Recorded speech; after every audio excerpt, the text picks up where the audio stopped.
Yan. So, yun. What's up, mga idol? Eto na naman tayo, mga idol, ah. Meron tayo ditong binabad na ampalaya. Overnight natin tong binabad, mga idol. So, ito, tip to sa mga hindi mahilig sa ampalaya katulad ni Honey.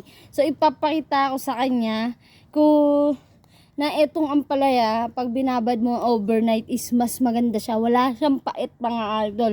Kaya subukan natin. Malamang, mga idol, mapapakain din kayo ng ampalaya pag ganito yung ginawa ninyo. So, yan, kagatin natin, mga idol, tikman natin. Lutong. Malutong pa siya, mga idol. Diba? Masarap siya, mga idol. Hindi siya mapait. Hindi nga.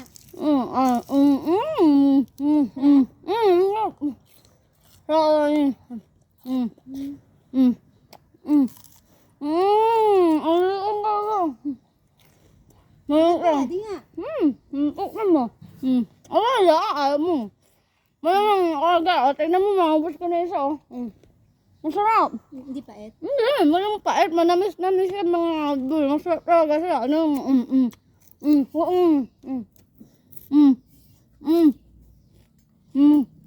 Hindi.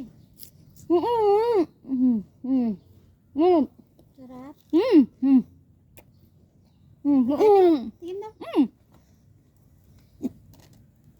Ayun, ang daming tubig. Sure ka ito Mga naubos ko na siya. Ang lupong.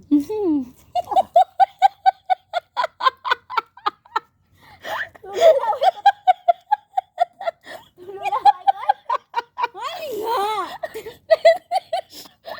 Sabi hindi na pait.